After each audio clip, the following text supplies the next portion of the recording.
Salut à tous.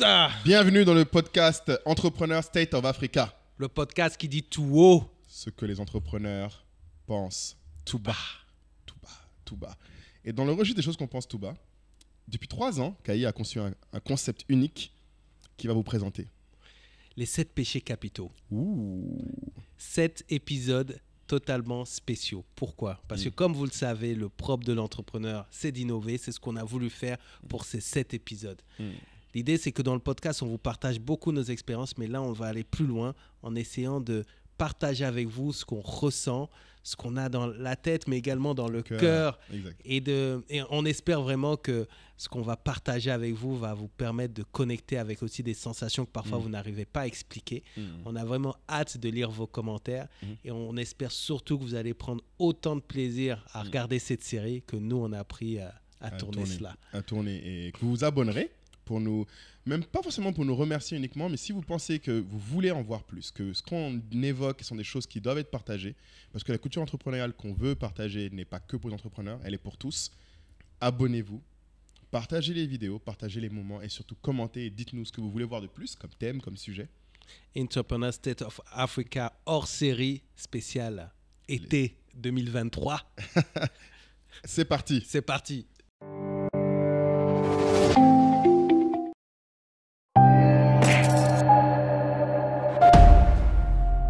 Gourmandise. Jusqu'où?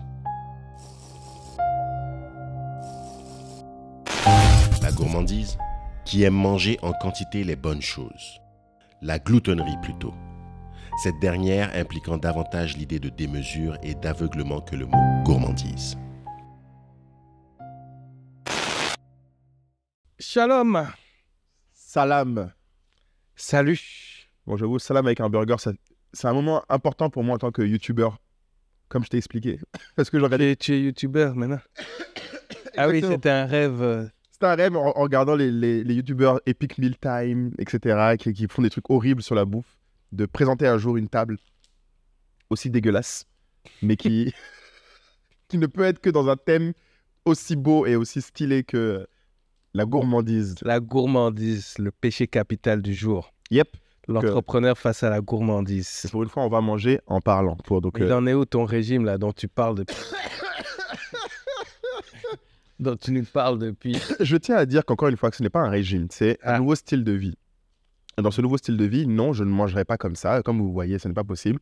Dans ce nouveau style de vie, je serai plutôt juste limité à ce qui se passe là, à checker APF, pour ceux qui connaissent les bonnes choses de la vie. Si vous ne connaissez pas, je vous recommande fortement. Ce serait essentiellement ça. Tout le reste, là, c'est du shaitan que je prendrais, je peux quasiment plus manger, mais... Ouais, tu tchèpes là-bas. Ouais, un petit... Passe-moi le bicep. Tu veux le bicep? Oui, monsieur. C'est important. Bouge pas, voilà. Donc, non. Donc, quel est le lien gourmandise et entrepreneuriat? Ben, en fait, c'est intéressant parce que je pense que les gens ne le voient pas immédiatement, mais c'est surtout sur déjà la première question qu'on a remarqué, nous, et pour revenir un peu sur l'épisode qu'on a fait récemment avec Fabrice Sawignon, il y a déjà ce truc de les gens, dès que ça commence, un peu comme quand on mange, tu sais, on dit l'appétit vient en mangeant. Tu as des gens qui, dès qu'ils lancent un business, notamment quand on lance un projet, tu as des amis ou des gens qui se déchirent alors qu'il n'y a rien sur qui a quelle part du gâteau qui n'existe pas. On n'a même pas la farine du gâteau, mais ça se bat des gens en disant « moi, je veux plus que 50%, moi, je ne peux pas te donner plus que 10%. » Et au contraire, les gens sortent de... Un peu comme de la gourmandise, les gens pensent beaucoup au plaisir qu'ils auraient dans le succès et ils ne pensent même pas au fait que déjà, il faut faire le travail pour arriver à mériter d'être aussi Mais gourmand. ça t'est souvent arrivé d'avoir des amis qui se lancent et qui viennent te voir en disant « Ouais, bon, avec mes associés, on est en train de réfléchir. Mais bon, j'ai eu l'idée, et donc voilà, on ne sait pas comment, mais bon, si j'ai 30%, c'est pas beaucoup. » C'est pas beaucoup. Non, c'est plus dans l'autre sens. En général, c'est celui qui a l'idée, qui a du mal avec les autres, qui trouve gourmand. Et donc, pour faire un lien avec le péché capital autre, qui est l'avarice, et excusez pour ceux qui nous écoutent, hein, parce que je sais que c'est important, on sait que des gens nous écoutent, ne nous regardent pas toujours, donc ça vous allez entendre un peu de bouffe, c'est normal. Ça va pas durer éternellement dans l'épisode, je pense. Les 600 personnes qui écoutent sur les plateformes audio, déjà un petit coucou. Parce On vous aime. que salut jamais. On vous aime quand même, sachez-le. Mais cette fois, ça vaut le coup d'aller de jeter un petit coup d'œil sur YouTube. En gros, ça fait un lien avec la gourmandise et l'avarice, qui sont un peu les deux péchés capitaux qui se font miroir quand on commence un projet. Tu as la barrière de celui qui pense qu'il l'a et la gourmandise de celui qui veut rejoindre. Oui, c'est ça. C'est-à-dire qu'il y a celui qui veut pas, qui veut le moins partager et celui qui veut le plus. Et je pense que tu avais décrit des situations de manière très, très détaillée dans l'épisode où on avait parlé de comment l'entrepreneuriat parfois peut briser des amitiés. Je ne sais plus le numéro de l'épisode, mais je pense que vous le retrouverez assez facilement sur la chaîne. C'est un qui a le plus marché. Et c'est vrai que quand on démarre, on met un peu la charrue avant les bœufs parce que... la charrue bien avant les bœufs. Voilà, on se voit en haut de l'affiche, on dit mais quand ça va marcher, quand ça fera 1 milliard, il faut que j'ai mon pourcentage. Et on en revient toujours à la même chose. Avant ça, il y a l'idée, certes, mais il y a l'exécution de l'idée. Il faut vraiment, je pense, dans l'entrepreneuriat, si vous n'êtes pas amoureux du process et si vous ne définissez pas l'entrepreneuriat comme un voyage, c'est très difficile. Parce que si tu définis l'entrepreneuriat comme un gâteau ou une pizza... J'avoue que toi qui aimes les pizzas. Oui, bon. D'ailleurs, c'est ton gros truc. D'ailleurs, dans cette histoire, j'ai découvert que Kaï peut être impatient. En off, sachez que Kaï peut être impatient. Kaï peut se fâcher. Très fâché. J'ai juste demandé à manger chaud.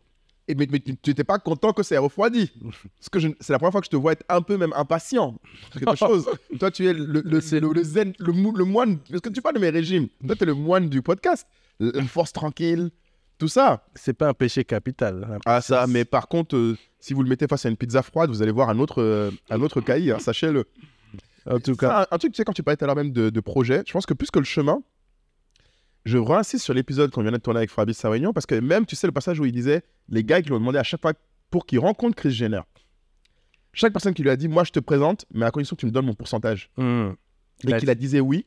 Il a dit oui tout de suite. Tout de suite. Je t'ai dit, je pense pas. Si tu dis à quelqu'un, pour lancer ton projet, il faut que tu me donnes 10%, beaucoup de gens te diraient non. Ils préfèrent tanker leur projet. Donc, je pense que c'est de l'avarice. Mais c'est, en fait, pour moi, c'est de la gourmandise pure parce que tu n'as même pas commencé, en fait. Tu sais, c'est, comme on dit, avoir les yeux plus gros que le ventre. C'est un peu l'équivalent de la charrue avant les bœufs. C'est qu'en fait, tu t'occupes tellement du gain potentiel que tu fais même pas ce qu'il faut pour que ça devienne réel. Parce qu'eux, ils n'avaient rien, ils auraient pu même pas avoir Kris Jenner, jamais. Mais des gens auraient dit, moi, je te donne pas 10%. Et surtout quand tu en as plusieurs qui ont dit ça. Un gars l'a dit, deuxième gars l'a dit, troisième gars l'a dit, à chaque fois, ils disent OK. Donc, il y a une nécessité pour moi, quand tu es entrepreneur, d'être, comme tu dis, sur le chemin, mais aussi pragmatique. Il faut que tu puisses dire, à un moment, je vais devoir donner, je vais devoir me mesurer. Il y a et après, on rentre dans l'autre partie qui est importante, c'est tes limites. Parce que, bon, comme tu vois, même là, tu vois, j'aime beaucoup Burger King, mais maintenant, tu vois, j'arrive même plus à finir un burger. Va falloir qu'on bip, hein, on n'est pas payé, tu fais de la pub comme ça. Oh, excusez-moi, je sais que... Pardonnez, moi, je suis un gars du peuple, genre, non, c'est pas tout ça. Mais du coup, on peut faire de la pub pour d'autres, hein, tu vois, comme vous voyez, il y a aussi des fast-food africains, tu vois. Oui, ça oui. Chap Express, tu veux bien? Chap, oui. Très bon. L'Angela Fries, c'est de la cam. Bangou beef, incroyable. Des jeunes qui se battent. Voilà, on aime. Verra 3. On aime. Donc, les opportunités viennent à toi. Tu as étudié le marché, tu t'es positionné dans le marché de telle sorte que forcément, pas mal d'opportunités viennent à toi. Et les opportunités viennent parfois d'un point de vue, on veut proposer quelque chose à ta société, parfois qui n'a rien à voir avec ce que tu fais, mais on te le présente en disant que voilà, c'est une très belle opportunité pour toi, etc. Est-ce qu'à ce moment-là, tu y vas ou tu n'y vas pas? Tu as l'autre cas aussi dans la vie personnelle. Les gens se disent, dirigeant d'une start-up, d'une entreprise, entrepreneur. Donc, tu vas aussi avoir de plus en plus de personnes qui vont essayer de te proposer d'aller avec eux dans des projets perso, type, je sais pas, il y a tel terrain à acheter, etc. Donc, c'est aussi ça la gourmandise. Où est-ce que tu mets tes limites? Est-ce que dès qu'il y a un truc à manger, il faut le manger et réfléchir après? On verra après. Voilà. Comme disent les Ivoiriens, genre... Ce qui est dans le ventre, voilà. C'est ce qui est dans mon ventre qui est pour moi, comme disent les Ivoiriens. Exactement. Donc, est-ce que toi, ça t'est arrivé d'avoir, déjà dans le premier cas de figure, en cas Créa, on vient de proposer un projet qui semble, on va dire, en lien avec ce que tu fais, mais qui, au final, tu n'y avais pas du tout pensé. Et qui a des focus. Ouais, voilà. Clairement, parce que je vais te donner là, par exemple, pas plus tard que la semaine dernière, j'ai parlé avec Visa, potentiellement, qui, c'est pas Visa local, hein, c'est vraiment Visa au niveau monde, qui voulait faire, pour potentiellement la Cannes et d'autres choses, du sourcing de meilleure qualité en termes d'impact. Donc, ils préfèrent plutôt qu'acheter des stylos en Chine, plutôt qu'acheter essayer de mettre quelque chose en place qui va permettre de faire des goodies avec des entrepreneurs africains. Donc, tu vois que la mission me parle. C'est un truc qui me parle, ça. C'est dans notre mission de faire ça. Mais très vite, j'ai compris que ce qu'ils attendaient de nous, c'est limite de faire le sourcing pour eux. Ce qui est lourd, ce qui est long, parce que nos vendeurs, c'est pas parce que je sais dire qu'est-ce qu'ils vendent que je sais dire s'ils savent produire en telle quantité, s'ils ont les délais, nan. Et du coup, tu vois, il y a plein de gens qui se seraient dit « Oh, c'est super, c'est une belle opportunité, il faut le faire. » Et le pire, c'est que ça colle avec la mission. Donc, je pourrais le défendre. Moi, j'ai dû leur dire « Écoutez, les gars, je suis désolé, pour le faire bien, ça me demanderait trop de coûts par rapport à mes priorités du moment. Mes ressources en termes de temps d'équipe sont limitées. Donc, je vais les allouer d'abord sur mes priorités. Donc, ce que je leur ai dit, c'est ce que je peux vous proposer, c'est si vous voulez, on peut vous trouver et vous faire un contrat spécifique avec un prestat qu'on connaît, donc des gens avec qui nous on travaille, qui peuvent vous faire ce consulting-là de sourcer les gens. Nous, on peut être l'intermédiaire en termes de plateforme ou de source de données, mais on ne sera pas ceux qui vont faire ce projet avec vous. Ils m'ont dit « Ah, mais si on fait ça, vous perdez le partenariat, l'occasion. » J'ai dit « Je comprends, hein, mais l'impact est plus important qu'avoir le nom d'Africrea sur le truc ou le nom de Anka. Et encore plus important pour moi, c'est rester concentré sur mes priorités. » Donc, je pense que la conclusion reste vraiment... Ce dont Philippe a parlé dans l'épisode qu'on avait fait ensemble sur la diversification, pour le coup, c'est il faut une vision. Il faut que tu saches où tu veux aller. Et je pense que ce qu'il faut rajouter à la vision qu'on a évoquée, c'est il faut savoir à quel rythme tu veux aller. Le but, c'est pas de se dire je zigzague en permanence, dès qu'il y a un truc, je fonce. Exactement. Une fois que tu as une notion de gestion de ton énergie, de tes ressources, de ton temps, de ton argent, tu te dis ok, moi je vais arriver là à telle date et tu sais ce que tu peux t'autoriser ou pas d'ici là. Ouais. Je pense que c'est ça. Hein. Mais toi, je sais que tu m'en avais parlé aussi beaucoup que dans votre cas, oui, les agences, en plus, des fois, c'est vos clients. Oui, parfois, tu as les clients qui vont te demander un truc parce que, en fait, le client, quand il a un prestataire qu'il a confiance, il va avoir tendance à, à lui demander des choses qui sont à côté. Parce qu'il se dit l'essentiel, c'est qu'il y a une relation de confiance. Donc, moi, je travaille beaucoup pour éviter ça sur ce qu'on appelle des onboarding clients. Les onboarding clients? Ouais. Ah, démarre. En fait, c'est un document, quoi. C'est un scope qui est très clair, qui rappelle en fait tout ce qu'on est censé faire dans le cadre du contrat. Maintenant, ça n'empêche pas de faire un extra si on le peut, mais ce que je veux surtout pas, en fait, ce qui est très difficile, c'est que quand vous sortez de zone, quand vous offrez un service que vous n'avez pas l'habitude de faire, la qualité est moins bonne. De 1, et puis ça devient une habitude, c'est-à-dire que la personne se dit, du coup, je peux leur demander ça. Donc ça, c'est très important et tu peux te perdre. Et quand tu vas dire, mais en fait, je fais pas ça, tu dis, mais si, vous l'avez fait la fois dernière, donc c'est de la mauvaise foi, etc. etc. Là, tu parles d'expérience, c'était arrivé en fait de le faire, peut-être quand tu étais au début. Oui, mais en fait, moi, personnellement, et c'est là où les clients sont malins, moi, je mets des limites. L'expérience pour mettre des limites. Mais parfois, on peut avoir, par exemple, je sais pas, chefs de projet qui vont être un peu moins expérimentés et qui vont tout petit peu se faire avoir, tu vois. C'est-à-dire, on va demander un truc, je sais pas, une créa, mais qui n'est pas pour le digital. Bon, le client a demandé, donc on va le faire. Ah, une créa, ouais, qui n'est pas pour votre canal ou votre métier. C'est ça. C'est vrai que tu m'as dit en plus que c'est un peu le penchant de votre qualité d'être très focus client. C'est que les gens ont beaucoup de mal à dire non aux clients. Ouais, c'est ça. Et tu vois, parfois, on va faire une vidéo, ils ont tellement aimé qu'ils vont dire « Ah ouais, il faut que ça passe en télé. » Maintenant, après, les clients sont quand même conscients que les questions de droit, de digital et de télé, c'est pas pareil, etc. Après, par contre, pour reprendre une zone de défocus qu'on a aussi...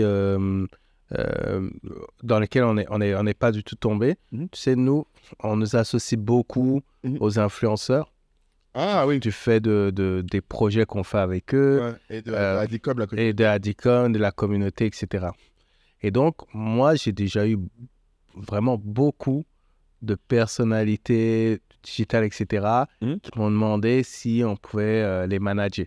Ah oui, Tu vois. logique, ouais. C'est un autre business, mais pas loin. C'est un autre business, en fait, tu vois. Ah oui. Mais c'est gérer leur carrière, gérer leur contrat, etc., etc. Et c'est quelque chose sur lequel moi, j'ai toujours mis un veto. Mais tu as envie de le faire? Alors, très intéressant. Non, c'est très intéressant. Non, mais très intéressant parce que une des choses que j'aime le plus, c'est travailler avec des talents. Oui, c'est ce que je veux dire. Ça, tu as envie de le faire. Tu vois, c'est là où la gourmandise. Exactement. Tu as envie d'être dans ce deal. Voilà. Mais tu ne dois pas toujours céder à la gourmandise. Parce qu'en fait, le rapport, et on en reviendra peut-être sur le sujet pricing, mais le rapport entre l'effort et ce que tu gagnes n'est pas assez important à mes yeux, selon mes analyses. Maintenant, c'est la profitabilité en fait. Mais je dis toujours à toutes les personnes qui en interne me disent « Ah, on devrait faire ça ». Tu vois, souvent, ça revient. Ça revient. Je dis « Si on me prouve comment on peut fonctionner », et là, on est en train de trouver une approche. Un format. Une approche, un format avec de la coproduction. Travaille beaucoup avec Michel, que tu connais. Là-dessus, donc voilà. Mais c'est pas du management de talent. Après, moi, d'un point de vue purement personnel, j'aide. Allez, je donne conseil, voilà, à pas mal de talents, un peu plus même à des fois même de très très gros talents, mais je leur demande pas un truc en échange. Ouais, pas de rémunération. Voilà, pas à ce stade. Un pourcentage de. Non, en fait, j'aime beaucoup quand je suis en face de personnes qui, je me dis, avec ou sans moi, ils vont aller très loin. En fait, c'est moi qui, finalement, j'aimerais faire partie de leur aventure. Et on verra après. Mais tu vois, ça, c'est encore autre chose.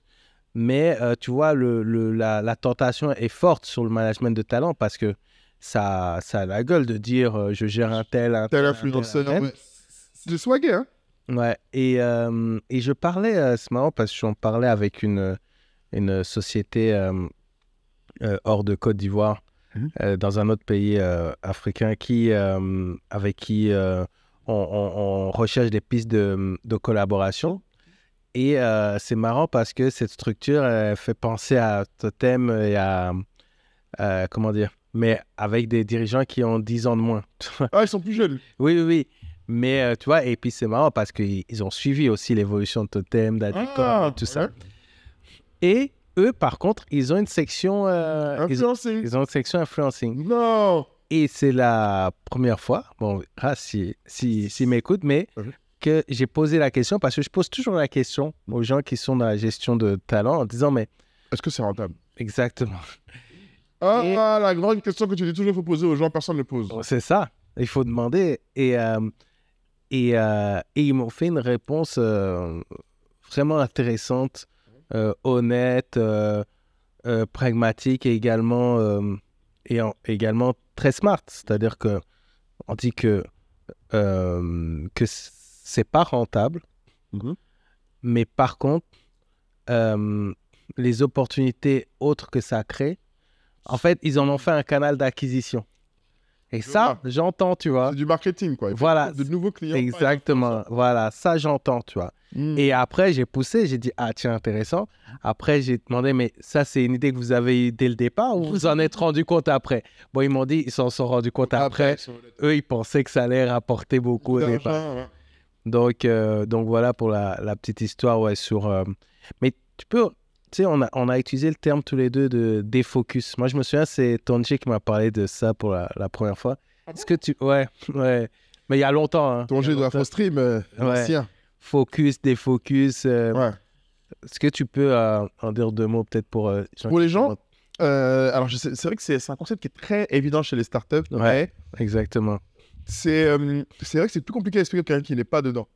Non, mais c'est intéressant comme concept et c'est vrai que c'est très propre aux startups, mais difficile à expliquer en dehors. Mais il faut se dire que chez nous, 2 choses. Chez les startups, la clé du succès, et ça a été montré maintes fois par autant des grosses startups comme Uber que Airbnb, il faut commencer petit et focus. Donc, il vaut mieux servir un petit nombre de clients dans une zone réduite où tu deviens l'expert et ensuite tu élargis. C'est un peu lié à la théorie du monopole de Peter Thiel, qui dit qu'en fait, une startup, tu dois viser le monopole. Tu ne dois pas viser la compétition. Donc, en fait, la conséquence de ça, c'est qu'il se dit, en fait, lui, il explique ce que tu dis, en fait. C'est marrant parce que j'aurais jamais pensé faire le lien, mais lui, il dit qu'en fait, la compétition tue les marges, le profit, l'innovation, et donc est anticapitaliste. Et c'est marrant, hein. Lui, c'est un grand libéral et il dit, un bon capitaliste ne cherche pas la compétition. Un bon capitaliste ne va pas là où il y a de la compétition. Même si tu dois être sur un marché où il y a des alternatives autres, toi, tu dois te créer une niche profitable, un océan bleu pour certains. Ah, merci. Que tu... Ah bon. Oh là là. Parenthèse. J'attendais. Je voyais l'ouverture depuis. Alors, pour la petite histoire, ça fait des semaines. Moi, je dis à Moulay, faisons un épisode sur la stratégie de l'océan bleu. Et ce monsieur-là a dit, je vois vraiment pas ce qu'il y a à dire là-dessus. Le voilà maintenant qui est en train de parler de ça.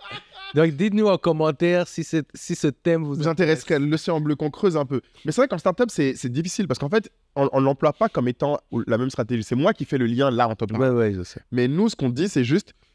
Ce qu'ils disent en startup, c'est notamment, Peter Thiel illustre l'objectif en disant, tu dois avoir un produit qui est 10 fois meilleur que toutes les alternatives. Et ça ne peut pas être 10 fois meilleur, du coup, pour tout le monde. Ça ne peut être 10 fois meilleur que pour un nombre réduit de gens dans un endroit spécifique. Typiquement, tu es Uber, tu peux pas être 10 fois meilleur que les taxis partout dans le monde.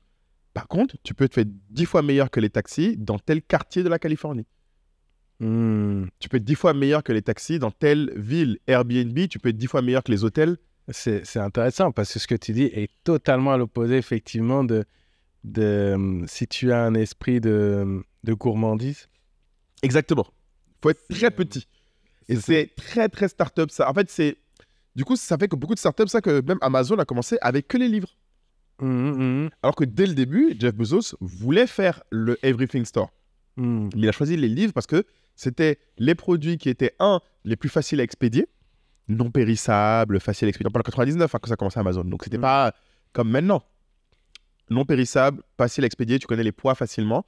Et c'était l'article où il y avait le plus de primes à la largeur de l'inventaire. Alors, un livre, si tu veux telle édition de tel livre, tu peux attendre très longtemps pour le trouver ou très dur à trouver dans la librairie du coin de chez toi. Ce qui est différent de aujourd'hui, ce qu'ils vendent par exemple qui est électroménager où tu pouvais le trouver dans n'importe quel magasin. Donc, il ne faisait pas d'électroménager avant d'avoir la capacité de livrer plus vite que d'autres. Donc, et tu vois, en fait, c'est-à-dire que selon tes capacités et ton timing, tu dois déterminer là où tu dois être le meilleur. Mais toi, tu dois le voir de très près, toi, avec tous les créateurs qui sont sur la plateforme.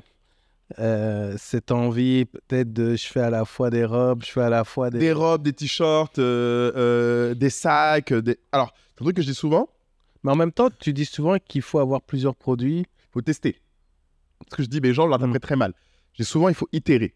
Il faut avoir plusieurs produits. Il faut en avoir. Et c'est ce qui est difficile, c'est de te dire, moi, je leur dis, il faut qu'ils mettent des nouveautés minimum tous les mois, idéalement chaque semaine. Et les gens me disent, du coup, je vais faire d'autres produits. Mais c'est juste par facilité. C'est vraiment de la gourmandise un peu mal placée. C'est quand moi, je leur dis innover, les gens comprennent diversifie.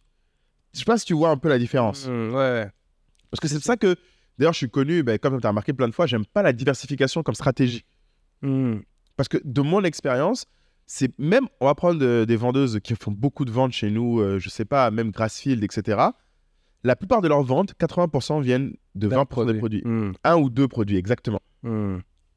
Et ces produits-là, elles les ont trouvés parce qu'elles en ont créé plein et à un moment, elles tombent sur celui-là. 2, c'est très dur de les maintenir. En fait, ça demande énormément d'efforts quand tu as un best-seller de garder tes fournisseurs te fournissent, tu retrouves les produits. Et c'est là où est le combat, en fait. C'est pas dans aller chercher un autre produit. Donc, il y a cet effet de balance qu'il faut avoir quand tu veux être focus. Et c'est ça, le focus. C'est créer un produit qui est meilleur que tout ce qui est comparable. Donc, il faut quand même l'améliorer, il faut le maintenir, il faut rester constant. Mais du coup, tu dois dire non à toutes les choses que tu peux faire en plus. Et faudrait aussi préciser, je pense, que ce dont on parle, ça ne s'applique pas que aux petites entreprises. Parce que Ah oui, on c'est vrai. pourrait bien se sûr. dire, oui, bon, ils ont sûrement raison quand on parle de... Enfin, je suis une petite entreprise, je démarre, donc vaut mieux que je sois focus. Mais il y a plein d'exemples de très grands groupes qui ont tenté de se lancer dans un truc. Tu vois, par Exactement. exemple, là, j'ai en tête Société Générale avec Yup, Ah putain. Ouais, qu'ils ont dû enlever là. qu'ils ont fermé. Oh, Mais- c'était horrible. Mais combien de millions ils ont investi en développement, En truc, ouais, en truc, Une énergie en équipe pour ça. en énergie, en équipe. Ouais, ouais, non, mais. Et C'est un très bon exemple, ouais. C'est Alors, pas... Yup, c'était. Les gens savent pas c'est quoi pour ceux qui sont pas à Abidjan. Ah oui, c'est vrai. On peut définir ça comme un portefeuille électronique. Ouais, ils voulaient voilà, faire un portefeuille électronique Société Générale qui te permet de transférer de l'argent de ton compte bancaire vers la mobile money, vers nanana. Exactement. Et ce qui est intéressant, justement, tu fais bien de définir quel est ce produit parce que les gens pourraient se dire, ben tiens, pourtant évident. les gens Le font. ils utilisent l'appli de telle banque, telle mobile money, donc les gens sont habitués à ça. Mais imposer une application sur le continent africain, c'est pas dur. la même chose qu'ailleurs. Ça demande vraiment une approche. Tu vois, peut-être qu'un jour, on aura la chance, je sais pas, de détailler la stratégie de Yango, par exemple. Oui, bah, c'est Mais- la même chose que Uber. Ils ont été très stratégiques, hein, vraiment. j'avoue. Oui, mais ce qu'il faut savoir, c'est qu'il y a des gens qui travaillent aussi sur le terrain. Exactement. Qui sont Avec les dans les chauffeurs. rues, dans les chauffeurs, qui font de la pédagogie, Ouais. etc. Et c'est comme pour Mobile Money. Mais c'est comme Orange Wave. Money, c'est... Les- Oui, Orange Wave, Money, oui, oui, oui, Wave, ça. c'est vraiment de la proximité sur le terrain, à Je vais l'intérieur du pays. Ouais, je vais donner un exemple exactement. Mais Wave a un bon exemple là-dessus, qui reprend des startups qui n'ont pas été gourmands parce que quand Wave se lance en Côte d'Ivoire, par exemple, ils ont fait 1 an sans être à Abidjan. Ouais, Un an, ils n'étaient que dans les petites villes. Alors que la plupart des gens, par gourmandise, auraient voulu aller là où il y a le plus gros gâteau. Et tu remarqueras aussi, Ouais. faut vraiment regarder ça comme je le fais pour voir ça, mais Ouais. tu as beaucoup de commentaires de gens qui disaient Ouais. Wave, si vous lancez lancez une SIM là, lancez une Oui, SIM, ça, vous attendez, téléphone, etc., ouais. tu vois. Genre, plus en Donc tu peux prod, aussi être Orange. pris dans la Moi, hype. j'ai vu des Photoshop. Il y a des gens qui ont fait des Photoshop de Sim Wave. C'est ça. Et, tu vois, Alors que c'est pas vrai. Wave était là, mais non, on fait pas ça. Enfin, parce C'est que ça. les gens les voyaient comme l'ennemi de Orange, l'ennemi de MTN. Alors que c'est même pas vrai en vrai. Eux, ils se voyaient pas particulièrement comme ça. Ils étaient, oui, on a un produit qui peut être là-dessus, mais ils se voyaient pas. après les internets, après c'est le... Et c'est les clients. Comme tu Ouais. dis souvent, les clients, ils t'amènent sur des choses par rapport à ce dont, comment eux, ils te perçoivent. Mais après, il y a ce que toi, tu es capable de faire. Et c'est là où, pour relier à la gourmandise, à un moment, il n'y a que de connaître ton estomac. Les gens viennent te voir en disant, mais goûte ça, essaye ça, mange ça. Tu peux manger ça, non, c'est trop bon. Mais Alors qu'en fait, toi, tu as c'est déjà ça. du mal à digérer ce que tu manges. Non, Parce que, tu sais, le piment, là, ils le mangent pas dans ta bouche. Hein. C'est-à-dire qu'en fait, eux, ils te donnent le piment, mais après, c'est toi qui vas devoir assumer derrière à la sortie. Et juste préciser, parce que quand on dit itérer, on dit toujours il faut écouter son client, machin. Mais on n'est Attention. pas en train de dire que si le client dit créer un autre département, créer un autre produit, attention. Non, quand on dit itérer, c'est juste quel est son feedback sur tel produit. Ouais, et comment l'améliorer? Voilà, comment l'améliorer. Finalement, quel est le service que vous préférez. Ouais. Mais pas écouter. Tu vois, ça me rappelle quand j'avais le média, Totem TV. Ouais. Punaise, le nombre de gens qui avaient des conseils à donner, si j'ai Oh, mais moi, c'est pareil. c'était Non, ah, mais pourquoi le gars il vient de voir, il dit mais pourquoi vous faites pas en anglais aussi? Il faudrait 2 sites, il faudrait aussi en anglais. c'est évident. Bon, moi après comme je suis quelqu'un, je dis ah oui, bonne idée, tu vois, mais Ouais. je lui dis bonne idée, on me l'a déjà dit 15 fois, moi-même enfin Je le bref, sais. j'ai réfléchi, mais tu sais que c'est les ressources tu qui vois. vont pas avec pour le retour. mais oui, ou enfin bref. Et donc, il faut faire attention quand on dit les feedbacks. Il faut vraiment savoir, faut mettre une zone de Mais moi, je pense que le mieux, c'est. Bon, les temps que je revienne un peu avec des chiffres, ça fait longtemps que j'ai. Ah oui, c'est vrai, c'est vrai. C'est pas parce qu'on est... On est en train de bouffer que. Il faut perdre les... Il faut pas des bonnes habitudes. Les gens viennent quand même nous voir. Je vais les outils. t'écouter avec un... Avec une jeune part. Ouais, vas-y. Alors, déjà, première chose. Pour s'assurer que ce que tu fais en startup, on dit, pour vérifier que tu itères ou que tu es en train de pivoter sans te perdre, quand tu n'es pas focus, le premier critère, c'est quand tu pivotes, tu dois avoir toujours ton pied d'appui qui reste au sol. Littéralement. C'est-à-dire que si tu te retrouves à devoir bouger et le type de client et l'usage et le canal de distribution, c'est plus un pivot. Tu as 3 domaines, en gros. Donc, il faut que tu regardes. Si tu restes sur les mêmes clients, le même usage, mais que tu changes juste de canal de distribution, en gros, c'était en ligne, maintenant on est en texto, c'est une itération. Mais si tu commences à dire, j'ai les mêmes clients, mais ils me demandent d'aller maintenant sur en physique alors que j'étais en ligne, et en plus, ils me demandent derrière, c'est plus pour le même usage de vente en ligne, mais c'est pour du paiement, c'est un autre service. Paiement physique, moi, ça m'intéresserait de faire du paiement physique. Mes clients voudraient que je leur fasse des TPE. Mais c'est plus de l'itération. C'est un nouveau domaine. Et donc, les 3 critères qu'il faut que tu regardes, quand tu regardes, c'est toujours, est-ce que c'est la même base de clients, de façon très précise, hein, c'est-à-dire, ta base de clients, c'est les SMEs qui ont telle taille. Ce n'est pas toutes les SMEs. Ensuite, est-ce que l'usage est le même et est-ce que le canal est le même? Si tu changes l'un des 3, tu ne pivotes plus. Non, si tu changes qu'un des 3, tu pivotes. Dès que tu changes plus que 1, tu changes complètement. Tu changes. En fait, là, tu es plus dans le pivot, c'est tu décolles les 2 pieds. Tu essayes quelque chose d'autre.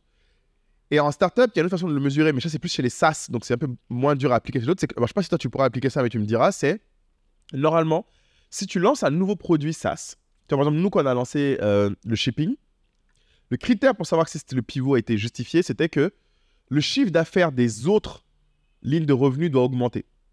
Si tu fais un truc qui, quand tu le fais, prend des ressources sans faire augmenter les revenus précédents, pas les nouveaux revenus.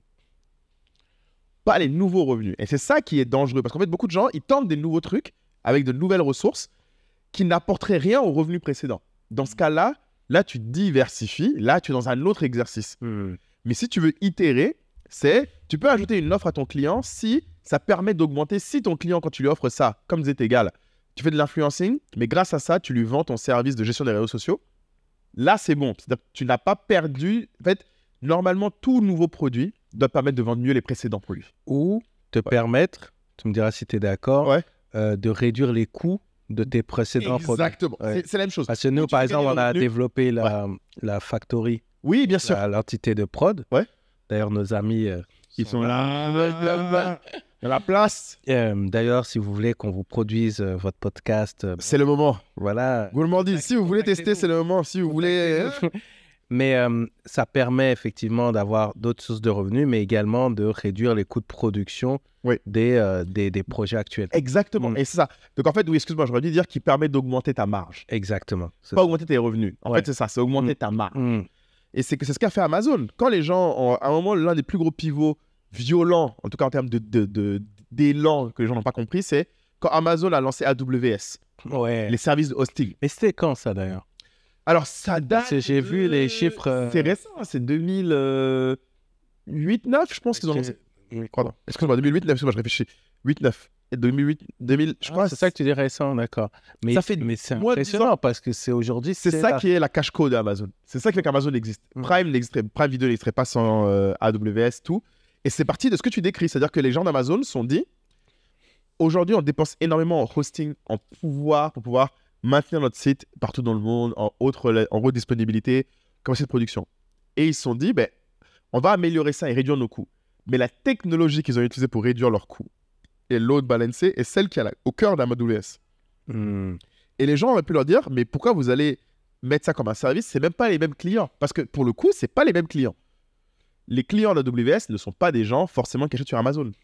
C'est même pas lié, ça n'a rien à voir. Un, c'est des B2B, l'autre, c'est du B2C. Mais ils l'ont fait parce qu'en fait, ça leur permettait leur coût de le transformer en source de revenus 1. Et donc, c'est devenu hyper profitable après. Mais l'autre chose, comme je décrivais, c'est dans l'usage. Ils se sont rendus compte que quand ils mettaient AWS un peu partout et tout le monde utilisait AWS, ça renforçait l'image que les gens avaient d'Amazon en général. Parce qu'ils n'étaient pas vus comme étant une boîte très, très tech, Amazon, avant. C'était vu comme étant un peu les logisticiens qui vendent en ligne. Et quand AWS est arrivé... D'un coup, les gens ont fait, mais attends, merde, ils font vraiment de la tech, ces gars-là. C'est pas... Et du coup, ça change tout ton profil. Investisseur, client, partenaire, tout le monde se dit, c'est une vraie société technologique. Donc, c'est ça un peu le truc. C'est là où tu as raison, c'est que des fois, ça peut être les coûts. Tu as raison, c'est pas forcément quelque chose qui... Donc, une opportunité, des fois, il faut vraiment la juger. Et eux, pour le coup, ça a augmenté leur marge significativement. Parce que comme tu as dit, quand j'ai partagé, je crois que 50% de la marge d'Amazon, c'est AWS. Ouais, j'ai vu ça. Maintenant, chaque personne qui me parle d'e-commerce, je leur dis, t'as vu ça? T'as vu ça? Est-ce que tu sais? Parce qu'ils veulent tous être le nouvel Amazon, mais Il faut ça. Et ouais. il faut être donc très bon en tech, ça veut dire. Parce que pour faire ça, AWS, en termes de prouesse technologique, ça a révolutionné le monde du cloud et de l'infrastructure de façon générale. Microsoft s'est mis derrière, Google s'est mis derrière, mais ils sont encore en retard. Ouais. Donc, non, je pense que c'est ce qui leur permet je suppose aussi de lancer Prime sur Prime Video. Parce qu'ils ont de l'argent, ils peuvent investir dans d'autres trucs maintenant. Parce que faire des trucs comme Prime Video, ça permet de faire grandir d'autres clients. Là, c'est pareil. Là, c'est tes clients en avoir un usage plus gros. Mais Amazon communique toujours sur le fait que les clients Prime Video, qui regardent des vidéos, aussi achètent plus souvent sur Prime Amazon. Ouais. Donc, ça te permet d'avoir des revenus. Donc, c'est ça. C'est un écosystème. En fait, tu es là pour nourrir ton écosystème. Exact. La gourmandise, c'est... Tu n'as pas encore fini de ton écosystème et tu regardes déjà... l'autre écosystème là-bas. Après, tu vois, moi, je fais souvent la différence... j'utilise ce dont on parle là pour faire la différence entre un businessman ou businesswoman et un entrepreneur, une entrepreneuse. Parce que moi, c'est vrai que c'est pas la même chose. Voilà. Un businessman, c'est vrai, c'est normal. Ouais, lui, il va chercher l'opportunité. Parce que lui se joue dans l'interstice du marché. Il va acheter à A et vendre à B. Voilà. Lui se positionne là-dessus. Il est pas en train de créer une entreprise structurelle qui va créer un produit acheté de façon organique. Et il n'y a pas de souci avec ça. Oui, pour être clair. Non, mais il en faut. Oui, il en faut. C'est-à-dire, il y a des gens qui, chaque opportunité, tu sais, tiens, tu te souviens la boutique qui était là? Ouais. Ben, ça s'est libéré et le propriétaire, il veut vite liquider ça. Il dit, ah bon? Ok, bon, ben, tu vois, la personne... Donc, mais c'est quelqu'un qui va avoir déjà un mindset de businesswoman ou businessman et qui a en fait construit justement aussi qui a des revenus sur le côté, voilà, pour pouvoir placer investir ça. Oui, voilà, parce que ça va avec, c'est un style de vie, ça. Chacun doit avoir son truc. Et moi, je sais que tu viens me voir et tu me dis, hey, j'ai trouvé un super business, tu vois cette table là. On peut la vendre à 2 fois son prix. Ouais, je vais dire, ah ouais, intéressant, mais tu vas voir que je vais pas faire le follow-up. Ouais, parce que je serai sur... Mais souvent, c'est que ça colle pas à ta mission. Il faut que tu aimes ça. Hein. Les gens qui font ça, souvent, c'est des gens qui ont cette passion de repérer les interstices du marché. Et après, ça a aussi un autre inconvénient. Attention, moi, c'est l'une des raisons, bon, ça, on en parlera peut-être dans un autre épisode, je pense. D'ailleurs, si vous voulez qu'on en parle plus, des différents types d'opérateurs économiques, comme j'appelle ça, parce que c'est ça le nom, comme disent les gens de la presse à l'ancienne, opérateur économique. Voilà, mais ça, il en faut. Mais le problème, c'est que chaque opérateur économique, du coup, eux, leur gros sujet, c'est la succession.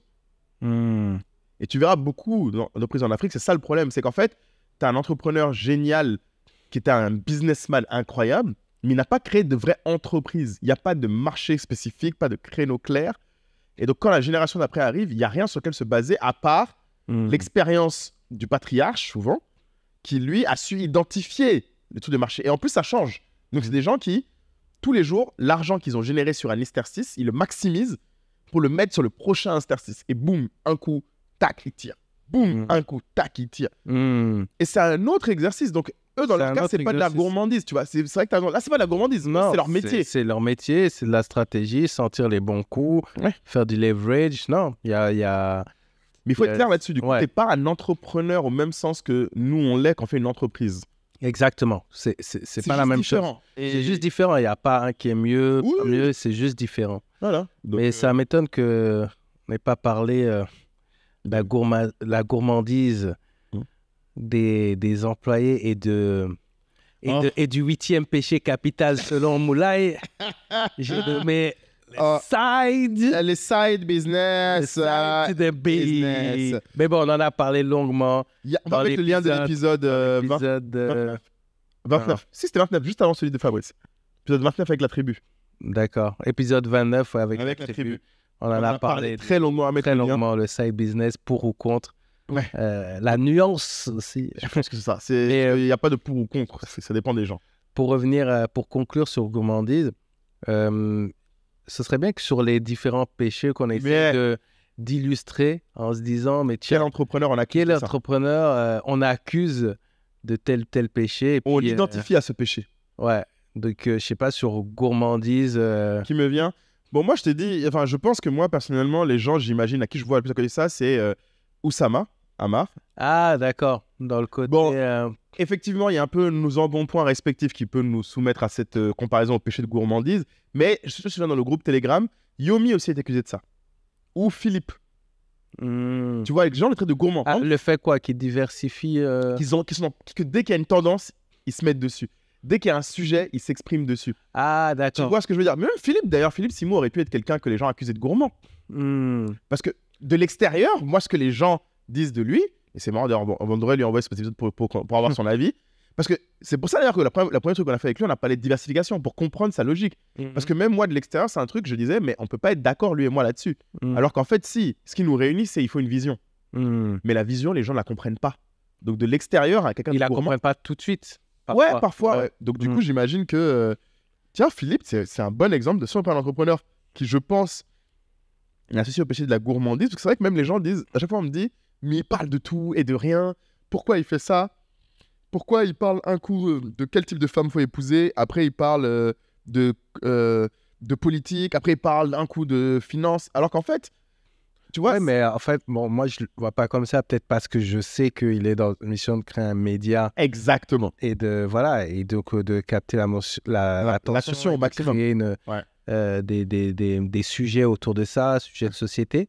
Maintenant, je comprends mieux quand les gens parlent des personnes qui font peut-être des formations sur des sujets de moment parce qu'ils se disent, ah, tiens, opportunité. Ouais, comme Oussama et Yomi, là, ils ont fait leur truc AI, alors que le truc... C'est ça le truc qui a rapporté... Ouais, 1 million, là. Ah, ok. Le truc qui est même... Enfin, le mot AI n'a même pas fini de sécher la peinture, d'avoir écrit le mot sur le mur. Eux, ils ont déjà sorti une formation dessus.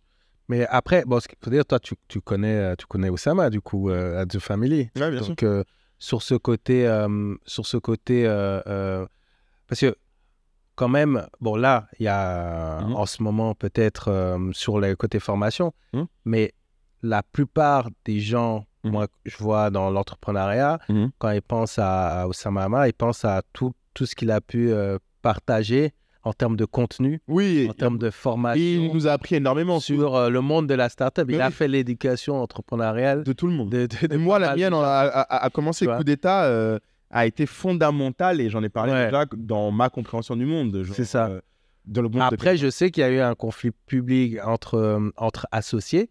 Ouais, qui fait que... C'est peut-être ça que là aussi, tu parles de gourmandise. Gourmandise. C'est qu'il a pas... Comme on a dit au début de l'épisode. Voilà. Gourmandise et avarice, ceux qui veulent partager, ceux qui veulent plus.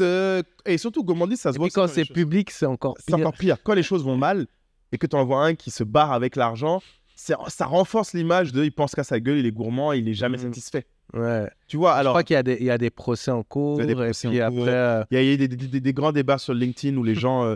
lui a posté, Alice a posté, enfin... Et du coup, ça chacun dit qu'il avait ses raisons, ses droits, tout le monde... Je pense que, moi, en tout cas, de mon interprétation, c'est plus les deux sont d'accord sur ce qui s'est passé, ils sont juste pas d'accord sur le fait que ce soit légitime ou pas. C'est plus là où il n'y a pas eu quelqu'un qui a dit... Oussama n'a jamais dit, c'est pas vrai, j'ai pas pris l'argent. Il a dit, j'ai pris. Une fois que ça s'est dit, donc il n'y a plus de débat sur c'est arrivé ou pas. Le débat, c'est est-ce qu'il a le droit ou pas. Et personnellement, moi, de l'extérieur, ça me fait toujours un peu mal parce que déjà, en tant qu'entrepreneur, j'ai du mal à me dire mes associés et moi, ça se termine comme ça quand on a été aussi proches.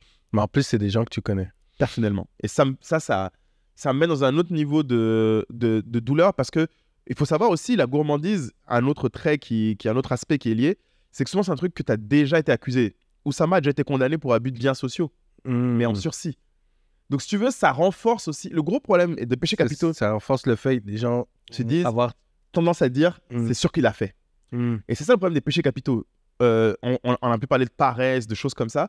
C'est quand les gens t'associent à un péché capital, à chaque chose que tu fais qui se rapproche même de loin, ils vont dire mais dans tous les cas, lui, on sait qu'il est comme ça. Et ça renforce les croyances que les gens ont sur toi. Et c'est hyper dur même après rationnellement de les faire abandonner cette image de c'est ça son défaut.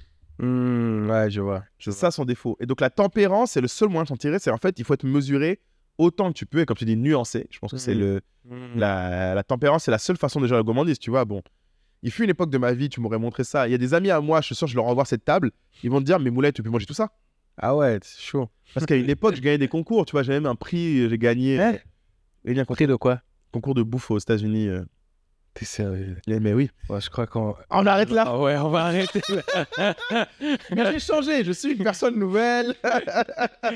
Non, bah en tout cas, c'était très intéressant. Ouais. Quel mot tu dirais, tu garderais pour ceux qui sont arrivés jusqu'ici, qui puissent nous partager un peu ce qu'ils ont... Est-ce que ça les a inspirés, tout ça? C'est nous dire, je sais pas, on a parlé de focus. Modération. Modération. Avec modération. Enfin, qu'est-ce que tu dirais, toi? Moi, j'aimerais bien entendre ce qu'ils pensent en termes de focus. Focus, ouais. On a beaucoup parlé de focus. Yeah. J'aimerais bien... Faites-nous des commentaires en utilisant le terme focus. Ouais. Abonnez-vous. Et dites-nous s'il y a d'autres choses que vous voudrez dans ce qu'on a parlé, qu'on creuse. Ouais, on peut creuser. On peut creuser. Je pense qu'il y a pas mal de petits trucs, effectivement, qui donnent des idées pour faire des épisodes entiers. Ouais. Donc voilà, focus, ouais, c'est pas mal. All right, les gens. Abonnez-vous, hein. Important. Allez. Petit like, c'est gratuit. Petite cloche, c'est gratuit aussi. Et j'espère que vous avez suivi cet épisode devant un bon plat. Un bon plat. Parce que si vous voulez, sinon vous venez à Abidjan, vous savez où nous trouver. Hein. Voilà. Allez, ciao. À plus tard.